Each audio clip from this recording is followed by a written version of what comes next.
순한 혀들의 전쟁, 섭전. 무수히 많은 선택지 속에서 살아가는 우리. 어쩌면 인생은 선택의 연속일지도 모릅니다. 흑과 백으로 이루어진 세상에서 어느 한쪽만을 선택해야 한다면? 이 방송은 그런 상상으로부터 시작했습니다. 조선시대 한 나라의 운명을 좌우했던 폭군들의 이야기. 그들은 권력을 쥐고 있었지만 그 선택이 가져온 결과는 가혹했습니다. 조선시대 폭군들의 흔적을 따라 고품격 토론방송 섭전을 진행해보려 합니다. 오늘은 이예빈 기자와 함께 승부를 내볼게요. 저는 성대방송국 아나운서 한진혁입니다.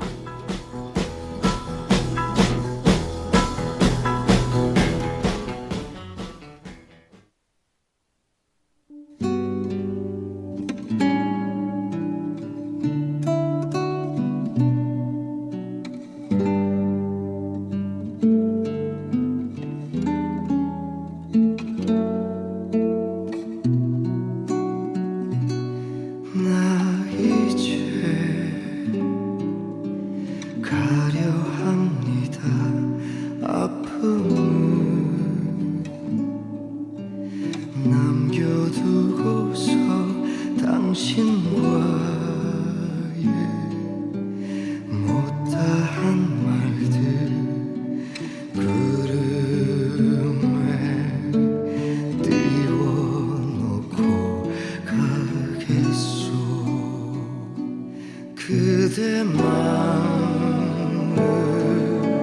채우지 못해 잠만이도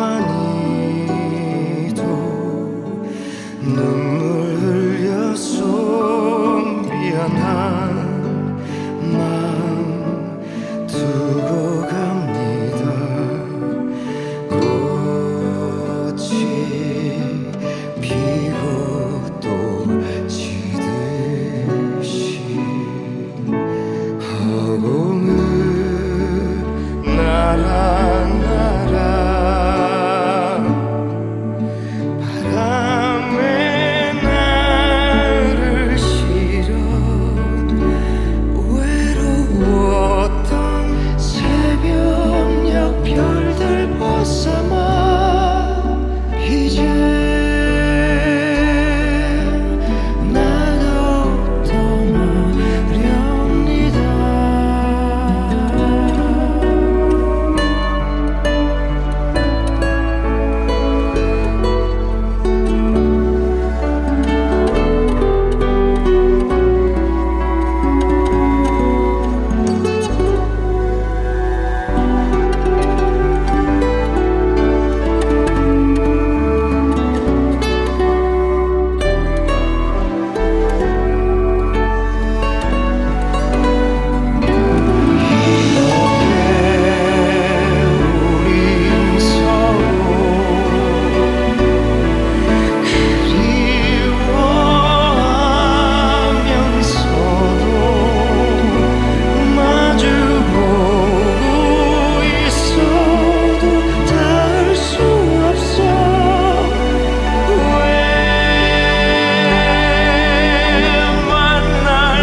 가슴 한켠에 내채운 남아있다면 이 바람이 흩어지기 전 내 얼굴 한 번 만져주고.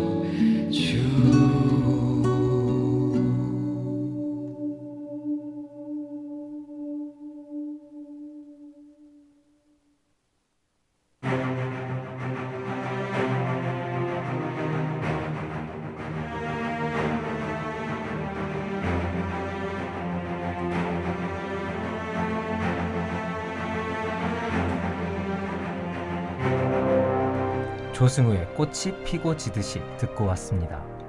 조선시대의 폭군하면 가장 먼저 연산군이 떠오르겠지만 오늘은 수양대군과 광해군으로 조선시대의 폭군은 누구인가에 대해서 이야기 나눠보려고 합니다.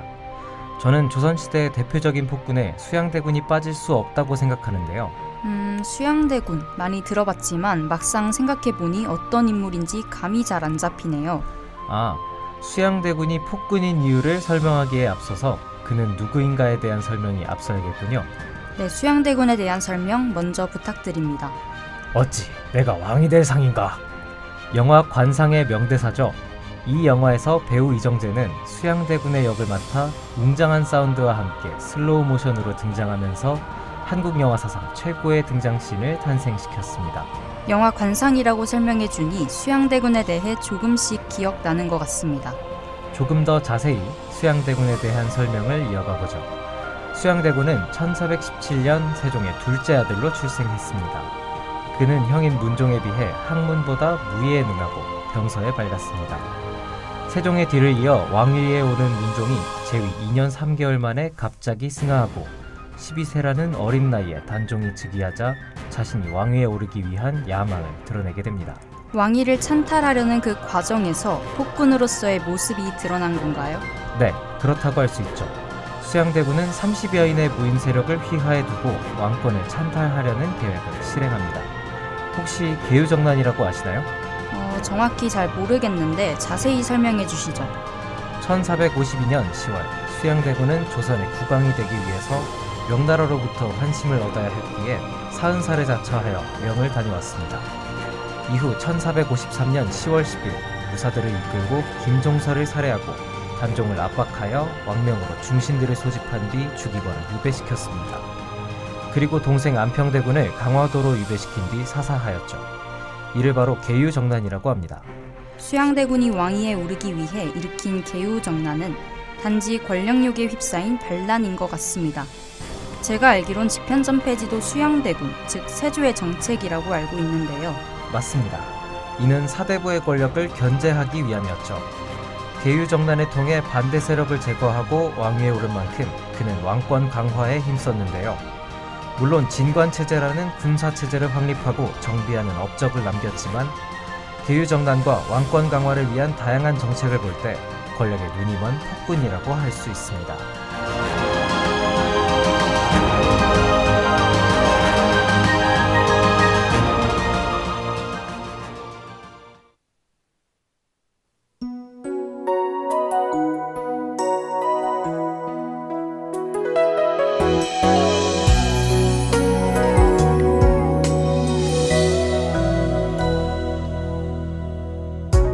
젊은 날엔 젊음을 모르고 사랑할 땐 사랑이 보이지 않았네. 하지만 이제 뒤돌아보니 우린 젊고 서로 사랑을 했구나.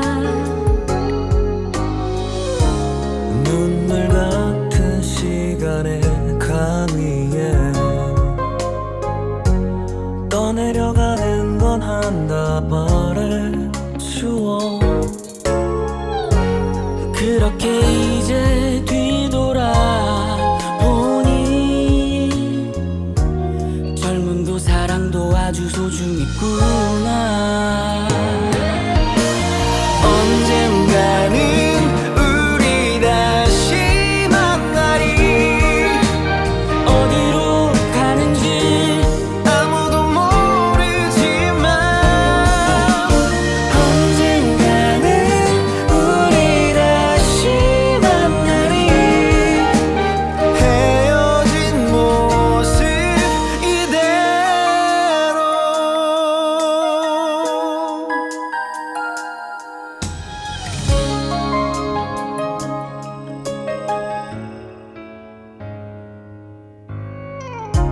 젊은 날엔 젊음을 잊었고 사랑할 땐 사랑이 흔해만 보였네. 하지만 이제 생각해 보니 우린 젊고 서로 사랑을 했구나. 언젠가는 우리 다시 만나리.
미도와 파라솔의 언젠가는 듣고 왔습니다.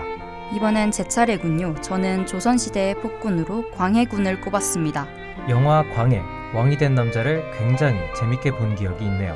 네, 영화에서도 왕위를 둘러싼 권력 다툼에 대한 분노와 두려움으로 점점 난폭해지던 왕의 모습을 볼 수 있습니다. 그럼 광해군에 대해 먼저 설명해 주시죠. 광해군은 조선의 15대 왕으로 1608년부터 1623년까지 재위했습니다. 그는 조선의 제13대 왕인 선조의 아들로 태어났는데요. 어릴 적부터 정치적 환경 속에서 성장하면서 왕위 계승에 대해 준비하게 됩니다. 저는 광해군 하면 대동법이 가장 먼저 떠오르는데요. 게다가 명나라와 후금 사이에서 중미외교를 펼쳤다고 알고 있습니다. 그럼에도 그가 폭군으로 불리는 이유가 무엇인가요? 말씀하신 것처럼 대동법 실시, 외교적 성과 등 백성들의 생활 개선과 조선의 생존에 중요한 역할을 한 업적을 남기기도 했습니다. 그러나 광해군은 정치적 불안정과 권력 남용으로 부정적인 평가를 받고 있습니다. 그렇군요. 조금 더 자세히 설명해 주세요. 네, 그는 자신의 정권을 유지하기 위해 과도한 정치적 숙청을 단행했고 왕권 강화를 명목으로 궁궐 짓기에 집착하기도 했습니다. 이로 인해 많은 반대 세력이 형성됐죠. 이러한 상황이 인조반정의 계기가 된 건가요? 맞습니다. 1623년 광해군의 통치에 불만을 가진 왕족과 양반들이 반란을 일으켜 그를 폐위시키고 인조가 왕위에 오르게 됩니다. 광해군은 자신의 권력 유지를 위해 반대파를 강하게 억압하고 왕권을 강화하려는 시도가 지나치게 강압적이었다는 비판도 뒤따르는데요. 정치적으로 불안정했던 시기, 그의 통치 방식은 불만의 목소리가 커지기에 충분했다고 할 수 있습니다. 수양대군과 광해군 모두 권력을 가져오고 지키기 위해 난폭한 모습을 드러냈고 결과적으로 조선시대의 폭군이라고 평가받네요. 네, 오늘은 조선시대의 폭군, 광해군과 수양대군에 대해 알아봤습니다. 그럼 이쯤에서 토론 마무리할까요? 좋습니다. 저희는 다음 주에 마지막 섭전으로 찾아뵙겠습니다. 함께 해주신 여러분 고맙습니다.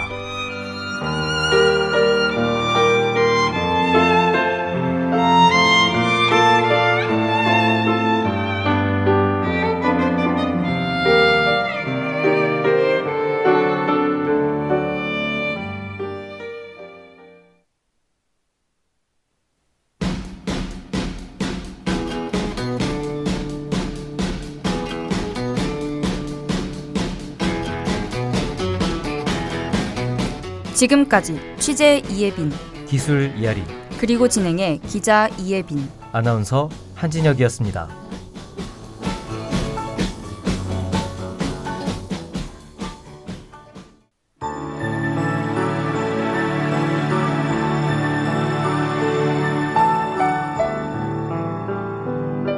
은하철도 777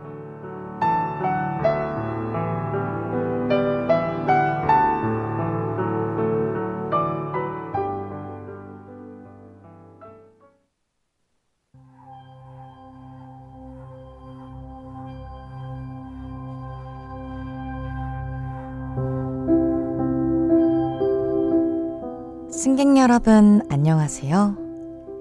이곳은 오늘도 넓은 우주에서 발 디딜 곳을 찾아 헤매는 여행자 여러분을 위한 은하열차입니다. 우리 열차는 지난주 카시오페이아 자리를 마지막으로 가을 성군까지 완주했습니다. 그리고 이젠 어느덧 우리 여정의 마지막 성군인 겨울의 대삼각형에 진입하는 중인데요. 확실히 공기에서 겨울 향기가 나는 것 같네요.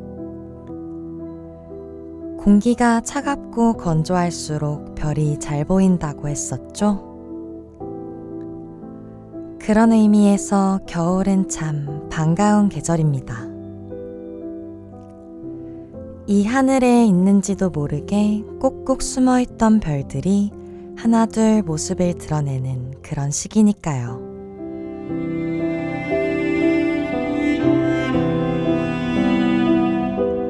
겨울 성군에 진입했으니 이제 정말 우리 여행도 막바지를 향해 달려가고 있네요. 이번 역이 우리 목적지의 바로 전역이에요. 이 여정을 끝내기 전 아름다운 붉은 별 베텔게우스에 잠시 정차하겠습니다.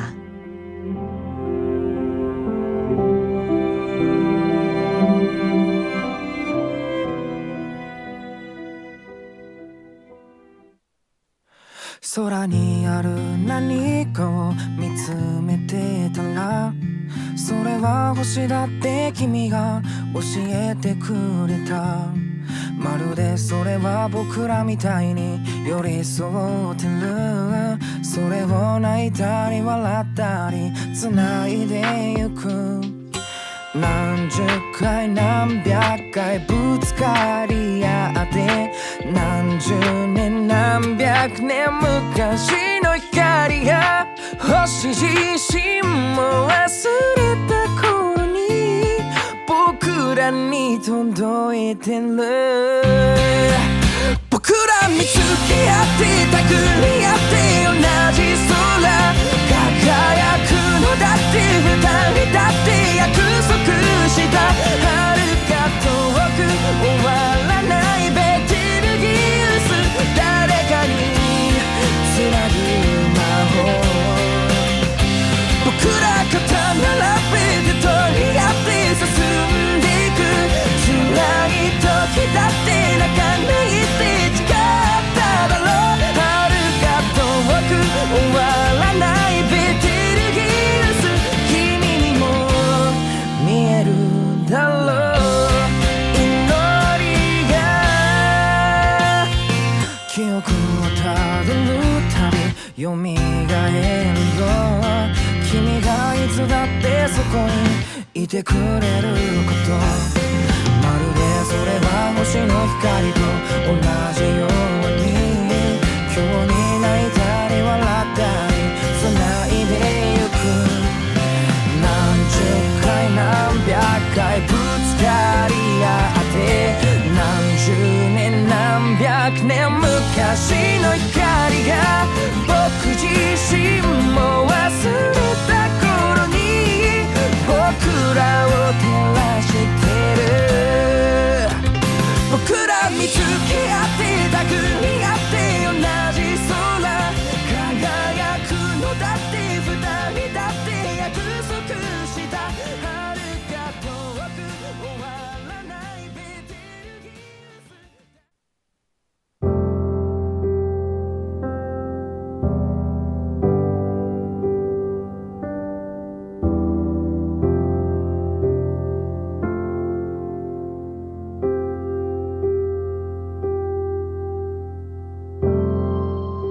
베텔게우스라는 별은 아주 크고 밝은 적색 초거성이랍니다.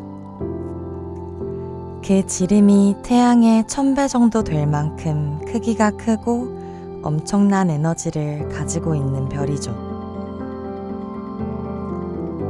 그 에너지 때문에 크기와 밝기도 들쭉날쭉 계속 변화해서 참 관찰하는 재미가 있는 별이기도 해요.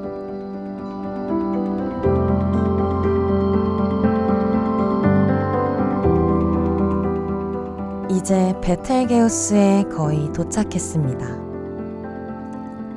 저 멀리 아른거리는 붉은 빛이 보이시나요? 조금만 더 가까이 갔다간 눈이 멀 것처럼 강렬하죠.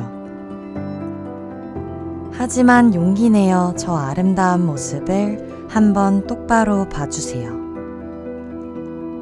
몇백 년 뒤엔 볼 수 없을지도 모르거든요. 별이 계속 움직이며 에너지를 소모한다는 건 그만큼 수명이 짧다는 뜻입니다. 남들보다 훨씬 밝게 불타오르며 남들보다 빠르게 소멸을 향해 달려가는 별.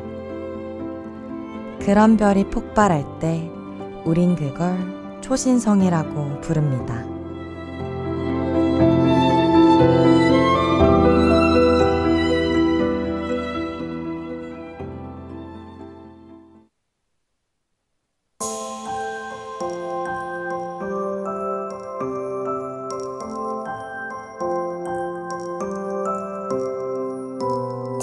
밤하늘의 작은 별 반짝이고 있는 별 하나 손을 뻗으면 잡힐 듯 아른거리네 yeah, yeah.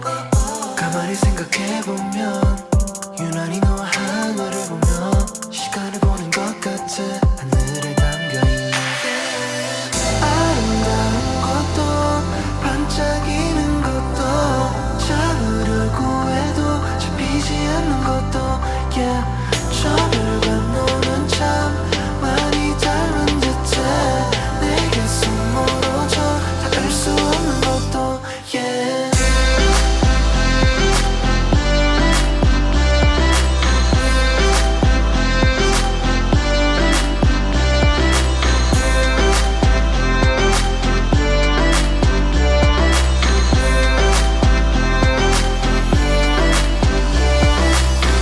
앉아서 있는 것보다는 내가 별이라서 하는데 형 그건 의미 없어 왜냐고 묻는다면 별이 빛이 나는 것도 멀리 저기 있기 때문에 형은 또 있기 때문에 전혀 이해 안 되는 건 아니야 내가 좀 어렸어 그뿐이 알기엔 아픔은 몰랐어 인지는 몰라도 그래도 느껴지는 내 여짐에 대한 상처 아무렇지 않게 지낸다는 게 마음대로 그게 되진 않지 아무도 모르게 지나가는 게 뜻대로 그게 되진 않지 사랑이라는 게 아름다운 것도 반짝이는 것도 잡으려고 해도 잡히지 않는 것도 yeah. 넉대도 괜찮아 기다렸지만 또 나가버린 걸 어떻게 해 한 번씩 널 보면 떠올렸던 저 별이 이제는 일로 바뀌었다니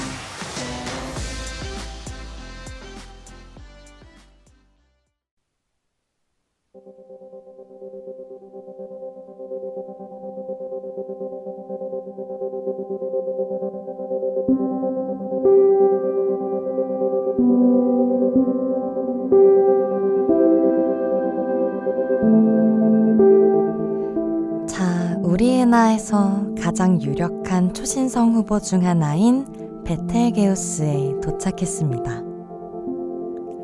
충분히 에너지를 얻고 오시길 바랍니다. 원래 어떤 일이든 거의 다 되었다고 생각했을 때 가장 힘이 빠지는 법이잖아요. 이제 정말 목적지가 코앞인 만큼 무사히 완주하림을 얻어오실 수 있게 이곳에 들렀다 가겠습니다.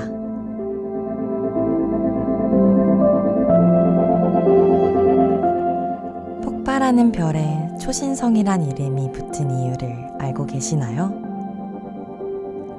말 그대로 엄청난 신성이라는 건데요. 신성은 새로울 신, 별성, 새로운 별이라는 뜻이에요. 하나의 별이 죽음을 맞이하며 엄청난 빛을 뿜어내는데 그 모습이 마치 새로운 별이 태어나는 것 같다고 해서 초신성이라고 부른대요. 참 재미있지 않나요? 사실은 그게 죽음을 맞이하는 모습인데도 하나의 은하를 온통 다 밝힐 정도로 강렬해서 탄생처럼 보인다는 사실이 말이에요. 사라진다는 건 뭘까요? 별의 죽음은, 그리고 우리 사람의 죽음은 어떤 의미일까요?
사랑하는 사람의 소멸을 경험한 누군가에게 우린 이렇게 위로를 건넵니다.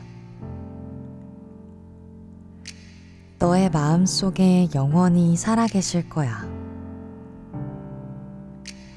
의미 없는 말처럼 들리는 이 위로도 죽어가는 별에 붙은 신성이라는 이름도 어쩌면 아주 근거 없는 얘긴 아닐지도 몰라요. 초신성은 폭발하면서 우주의 여러 물질로 흩어지는데요. 그 물질은 새로운 별, 그리고 인간을 만드는 재료가 된답니다. 신기하죠? 그러니까 우린 모두 별의 조각에서 태어났고, 우리가 죽으면 이 몸은 또 어떤 물질이 되어 우주를 떠돌다 새로운 별에 합류하고 그렇게 돌고 도는 거래요. 그러니 우주가 있는 한 영원한 소멸은 없습니다. 이 사실을 기억하면 슬퍼할 일이 조금 줄어들까요? 자, 다들 에너지 충분히 충전하고 오셨을 거라고 믿습니다. 다 오셨다면 우리의 종착역 남십자성으로 출발하겠습니다.